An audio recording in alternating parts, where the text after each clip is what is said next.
श्री स्वामी समर्थ. स्वामी महाराजांच्या कृपेने तुमच्या सर्व इच्छा मनोकामना पूर्ण हो.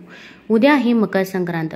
या मकर संक्रांतीच्या दिवशी जर आपण काही उपाय केले, काही सेवा केल्या तर त्या खूप प्रभावी ठरतात. पण या दिवशी जर आपल्याकडून काही चुका झाल्या तर त्याचे दुष्परिणाम देखील आपल्याला भोगावे लागतात.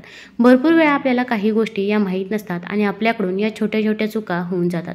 अगदी आपण जाणून बुजून या चुका करत नाही, पण आपल्याकडून या चुका झाल्यामुळे आपल्याला पूजेचे, सेवेचे फळ हे मिळत नाही.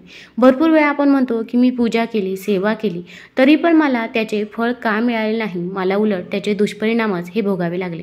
मग या मकर संक्रांतीच्या दिवशी घरामध्ये कोणती भाजी बनवावी, कोणती भाजी बनवू नये, तसेच या दिवशी आपण आपल्या घरामधील अशा काही वस्तू आहे की ज्या चुकूनही कुणाला द्यायच्या नाही. तसेच या दिवशी आपण कोणत्या वेळेमध्ये पूजा करू नये, या दिवशी काय करावे की ज्यामुळे आपल्या घरामध्ये सुख, शांती, समृद्धी येईल, घराची आर्थिक भरभराट होईल, मुलांची देखील पाहिजे तशी प्रगती होईल, याबद्दलची सर्व माहिती आपण आज या व्हिडिओमधून जाणून घेणार आहोत.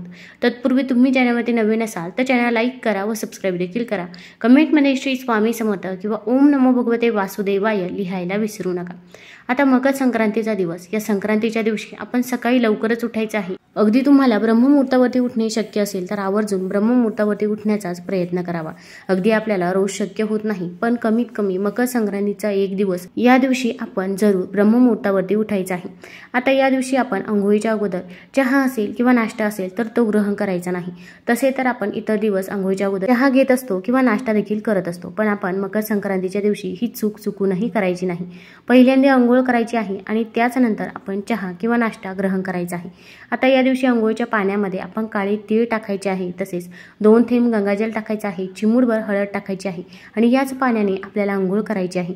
यामुळे आपल्यामधील नकारात्मकता तर दूर होतेच, पण त्यासोबत आपल्याला पवित्र तीर्थस्थानी स्नान केल्याचे पुण्यफळ देखील प्राप्त होत असते. या मकर संक्रांतीच्या दिवशी आपण सूर्याला अर्घ्य देखील द्यायचं आहे. तसेच सूर्यदेवतेसाठी आपण एक दिवा देखील प्रज्वलित करायचा आहे.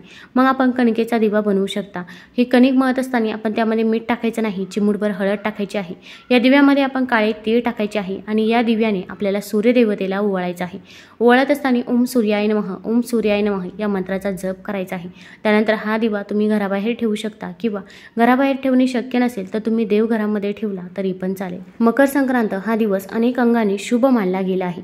या दिवसाचं ठिकठिकाणी महत्त्व खरं तर वेगवेगळं आहे. संक्रांतीपासूनच चांगल्या दिवसांची सुरुवात होते असं म्हणतात. धार्मिक मान्यतेनुसार याच दिवशी स्वर्गाचं दार देखील उघडलं जातं. म्हणून संक्रांतीला केलेलं दान आणि पुण्य हे इतर दिवशी केलेल्या दानापेक्षा अधिक मौल्यवान आणि फलदायी असते. पण आपल्याला या दिवशी जर दान करणे शक्य नसेल तर या दिवशी आपण घरामध्ये काही चुका चुकूनही करायच्या नाही. आता या दिवशी भरपूर ठिकाणी दान केलेलं जेवण देखील असतं, पण अशा ठिकाणी आपण जेवण चुकूनही करायचं नाही. आपण जर तिथे जेवण केलं किंवा अन्नग्रहण केलं तर आपलं पुण्य हे वाया जातं असं म्हणतात. आता असो, ही ज्याच्या त्याच्या विश्वासाची गोष्ट आहे, पण जर तुम्हाला हे शक्य असेल तर आवर्जून हा नियम आपण पाळायचा आहे. तसेच या दिवशी गुप्त दानाला देखील खूप महत्त्व आहे. आपण एक तिळाचा लाडू बनवायचा आहे आणि त्यामध्ये आपण 1 रुपयाचं नाणं ठेवायचं आहे किंवा अगदी 10 रुपयाचं नाणं देखील आपण ठेवू शकता. किंवा अगदी लाडू असतील त्या लाडूंखाली जरी आपण 1 रुपयाचं किंवा 10 रुपयाचं नाणं ठेवलं तरी पण चालेल. मग आपण हे गुप्तदान कुठेही करू शकता, अगदी मंदिरामध्ये केलं तरी पण चालेल. आता हे गुप्तदान केल्यामुळे आपल्या घरामध्ये कोणताही गंभीर आजार हा होत नाही.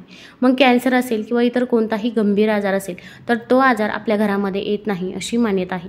त्यामुळे प्रत्येक मकर संक्रांतीच्या दिवशी तुम्ही हे गुप्तदान नक्कीच करू शकता. आपल्याला अगदी मोठ्या स्वरूपामध्ये दान करणे शक्य होत नसेल तर हे दान करायचं आहे. आता या दिवशी आपण घरामध्ये सात्विकच अन्न ग्रहण करायचं आहे. मग आपण घरामध्ये कांदा लसूण असेल तर तो पूर्णपणे वर्ज्य करायचा आहे, कारण की कांदा लसूण हा तामसिक आहारामध्ये मोडला जातो. तसेच घरामध्ये मांसाहार देखील आपण करायचा नाही.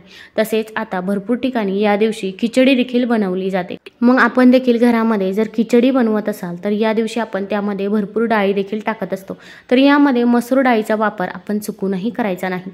मसूर डाळ आपण या दिवशी ग्रहण करायची नाही किंवा मसूर डाळीचा इतर कोणताही पदार्थ आपण या दिवशी घरामध्ये चुकूनही बनवायचा नाही. अगदी किंक्रांतीच्या दिवशी आपण मसूर डाळ वापरायची नाही. तसेच भोगीची भाजी बनवत असतो तेव्हा देखील आपण त्यामध्ये मसूर डाळीचा वापर हा केला नव्हता. आता या दिवशी आपण आपल्या घरामध्ये अशा काही वस्तू आहे की ज्या चुकूनही कुणाला द्यायच्या नाही.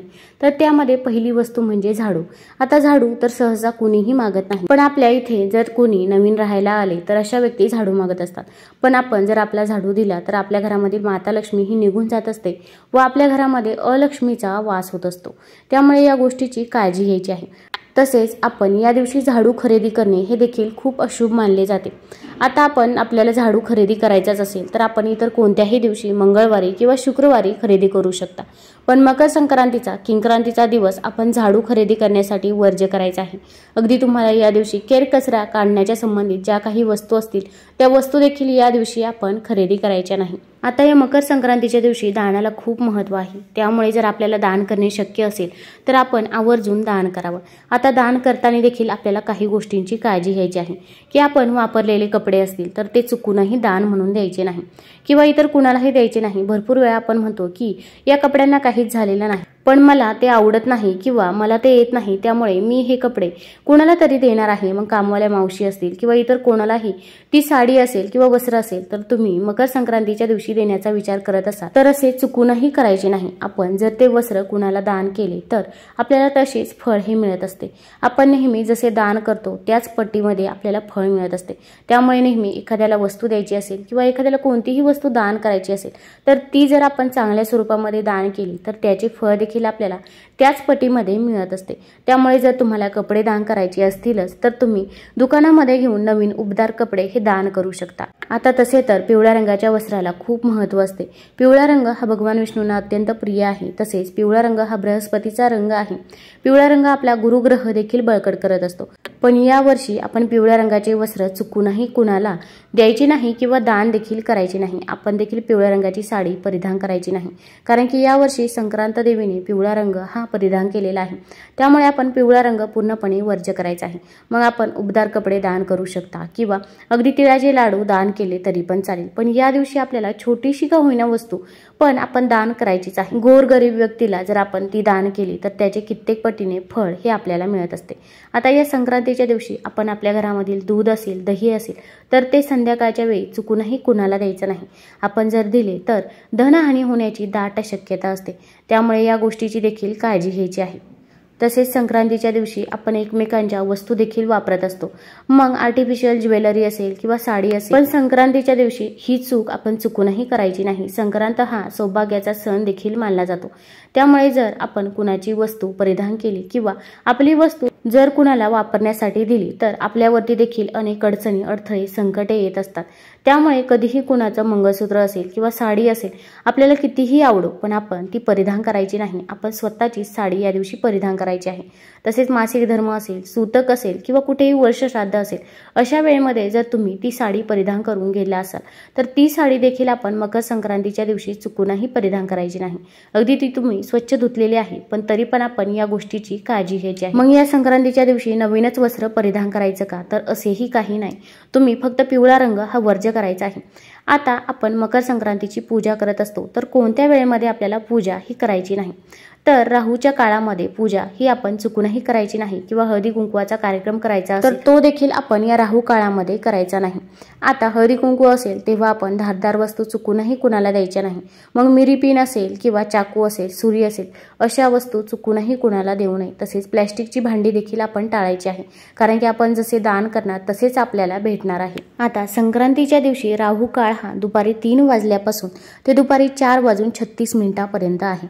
मग या काळामध्ये आपण चुकूनही पूजा करायची नाही किंवा हळदी कुंकू करायची असेल तर ते देखील आपण या वेळेमध्ये करायचं नाही। सुगड पूजा देखील या वेळेमध्ये करू नये। तुम्हाला जर हा व्हिडिओ आवडला असेल तर चॅनल लाईक करा, सबस्क्राईब करा। धन्यवाद।